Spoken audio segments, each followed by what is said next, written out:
salaamaaleykum téléspectateur Diaspora Vision ñoo ngi ñëw fii tey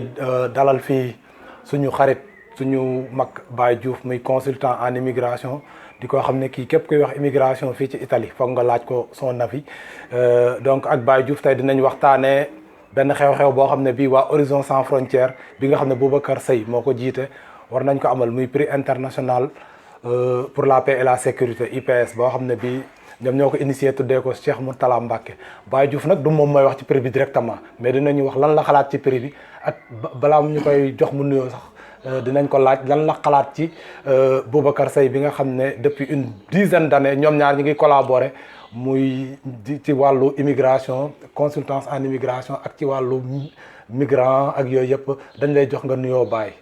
Baye na nga def. waaw jërëjëf Malick jërëjëf waa Diaspora Vision. maa ngi leen di nuyu di rafetlu liggéey bi ngeen di def wax dëgg yàlla ci biir communauté bi di nuyu aussi suma xarit suma frère Boubacar Seye di président ONG Sans Frontières Horizon Sans Frontières yàlla def depuis des années wax dëgg yàlla ñu ngi doon jokkalante di waxtaan ci liggéey bi nga xam ne mu ngi koy liggéey Sénégal pour l'immigration yàgg naa sax di ko wax ne liggéey boobu muy def Sénégal ñun daf ñoo waroon tamit suñu ko yàlla mayoon ñu dem Sénégal fekk ko fa jàppale ko parce que ñëpp xam nañ li immigration def ci population sénégalaise ak lam fa indi prix bi mu jël tamit tuddee ko Serigne Mourtala Mbacké lu rafet la man damay yàgg di wax ne wax dëgg yàlla immigration sénégalaise sëñ Mourtada lim ci liggéey peut-être ña nekk biir Sénégal sax xamuñ ko damay yàgg di wax aussi ne xalifaam bi Serigne Mamor Mbacké mooy l'unique autorité sénégalaise boo xam ne su ñëwee non seulement dina dem seeti taalibe yi waaye aussi dina dem jokkalanteeg autorité réew mii ñu nekkal mu xam ci nag lu bëri parce que ci ay waxtaanam rek dama mës a dégg muy digal taalibe yi na leen réew moo xam ne soo fi nekkee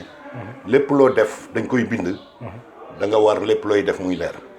wax jooju mu leer wax jooju mu wax dafa xóot dafa profond te peut-être taalibe yu bëri xamuñ ko capté wuñ message bi di wax ne rek parce que su ko waxee rek mooy am na lu bëri lu mu xam te autorités yi nga xam ne sax dañoo jiite xamuñ ko parce que effectivement Italie avec la loi Bossi-Fini bépp immigré xamal ne say loxo ak empreinte digitale presque dafa mel ni dañ la faa créer ay dossiers loo xam ne day tegu te léegi dossiers yi police bu fu mu ko tàppee su la tàppee rek dina xam yow yaay kan lan nga mus a def fan nga jógee loolu nag wax dëgg yàlla su demee ba wax ko mooy te moom dëkku fi lu dul di fi ñëw rek di ñuy seet si su ko waxee rek mooy xam-xamam ci mbirum immigration ci mbirum administration de l'immigration xóot na ñaareel ba man damay yàgg di wax ne politique immigration Sénégal suñ koy taxawal Serigne Mamor daf ci war a am baat bu xóot daf cee waxuma la sax mais même ñi ñuy nommé ñi ci mbirum ministère immigré yi Serigne Mamor daf caa war a am baat ñun nag Sénégal suñ problème bu ñu am mooy ñi xam bëri doole ci dara luñ leen ci boole ndax politique guñ donc dama mës a déglu benn tubaab benn waaye doon nettali mu ne xaw ma ban gouvernement bi ñuy nommé ministre des finances ca Tanguy Senghor mu ne lu tax joxuñ ko sëñ Fallou waaw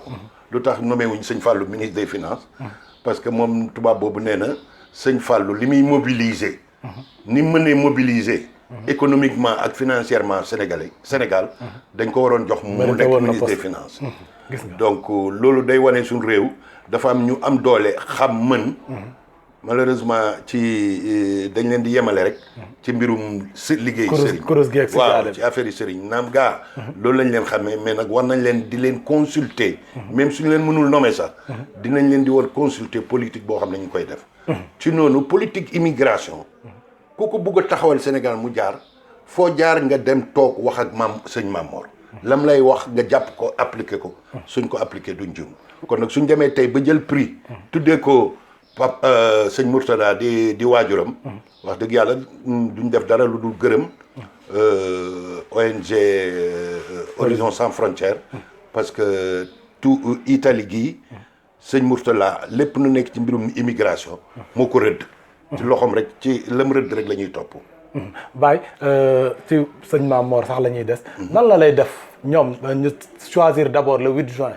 Deuxièmement ñu choisir aussi lancer journée bi cérémonie bi officiellement ci kanamu sëriñ Mame Mor. waaw di fàttali di wax rek ne aussi 8 juin. nekk na date boo xam ne. plus ñuy dem ci année yi. il paraît ren la woon 20 ans 20e anniversaire am. 8 juin wax dëgg yàlla dafa nekk un symbole de l'immigration sénégalaise xam naa ne ñu bëri ñu ngi koy xoolee ci wetum diine rek mais léegi dafa ubbeeku ba boo jël yeneen muy démb presque benn foire économique commerciale ku gis na stand ya nekkee foofu ak jaaykat yi muy wane ne c'est une rencontre commerciale aussi 8 juin aussi c'est une rencontre politique parce que xam nañ ne chaque année politiciens yi dañuy jóge Sénégal ñëw fekkee ko autorités italiennes yi aussi politique yi administrative bi dinañ ñëw fekkee ko donc li ñuy ñaan rek mooy 8 juin bi tabax bi ñu gën koo tabaxaat ba mu nekk nekk na ko déjà mais ñu chaque année day gën a rëy kon dañ cee war a jàpp ñun ñëpp def ci suñu loxo def ci suñu xam-xam pour que su ma yeboo ne c'est la foire de la diaspora nekkatul rek une rencontre religieuse et c'est devenu une foire de la diaspora culturelle économique sociale te damay ñaan ñi yore mbir mi nañ gën a ko pousse ci loolu moo di ne ubbi ay espace yoo xam ne dañ cay discuter wax affaire yi sociale ou affaire yi culture affaire yi diine parce que diine du dara lu dul nekk suñ nekki waaye ci àddina ñu toppatoo ko pour ëllëg ñu mën a yàlla dugal ñu àjjana loolu rek mooy diina donc loolu dañ ko war a rafetal daal kon nag su ko lancé ci 8 juin bi tànn na jour bu am importance tànn na l'événement symbole de la diaspora non seulement sénégalaise non seulement du Sénégal en Italie mais de toute la diaspora sénégalaise. Grand comme yaa ko wax nga importance su bés bi wax nga dugg nga tuuti ci taxawaayu ki ñu ko tuddee ak ki nga xam ne moom la ñu nominé muy Serigne Mame Mor Mbacké ban appel ngay lancé à l'encontre de tous les Sénégalais de toutes les diasporas pour ñu jàpp ci bés bi. waaw. Malick donc prix bi nii dafa war a nekk un moment une journée de l'immigration sénégalaise Dakar lañ koy defee remis mais événement bi dafa war a nekk un événement institutionnel boo xam ne ñëpp dañ cee war jàpp diaspora bi ñëpp ñu si saa yu koy def chaque année que toute la diaspora sénégalaise se retrouve en Italie ñu primer doomu sénégalais yi nga xam ne ci àddina bi ci mbirum immigration wala autorité internationale yi nga xam ne ci mbirum immigration ñu ngi ciy liggéey pour rafetal ko kon appel laay def ñëpp man de incha allah fas naa yéene ëllëg suñ koy def Dakar ma teew ca parce que nag wax dëgg yàlla yàgg nañ ci liggéey man ak suma xarit Boubacar Seye waaw grand ñoo ngi rafetlu kàddu yi di la jox rek xanaa nga joxe sa dernier mot. waaw maa ngi nuyu ñëpp di wax ne donc doomu sénégalais yi wax dëgg yàlla ñun yàgg nañ di ko wax muy defaral suñu bopp waaw buñ xaar kenn di ñu defaral nañ defar ni ku ci ñëw jàpp ci ñu ubbil la kon nag mbir mi dafa mel ni defaral suñu bopp la su ma ñëwee Diaspora Vision muy télé pour diaspora bi donc télé defaral suñu bopp la dëgg la kon dama ciy kontaan di leen gërëm di leen remercier di leen wax maa ngi doon waxtaan ak léegi Augustin mbir mi buñ ko yàkkamte nañ ko tabax te ëllëg wax dëgg yàlla gis am naa ci yaakaar yu mag jërëjëf waaw jërëjëf grand jërëjëf Baye Diouf muy consultant en immigration di koo xam ne kii yàgg naa collaborer ak Boubacar Seye ci mbir yi mais ci mbir yeneen yoo xam ne yi soxal na migration donc mbokku téléspectateurs yi ñoo ngi doon am Baye Diouf mu defal ñu témoignage tuuti rek ci Horizon Sans Frontières événement bi ñu jublu ñoo ngi leen sant di leen gërëm jërë ngeen jëf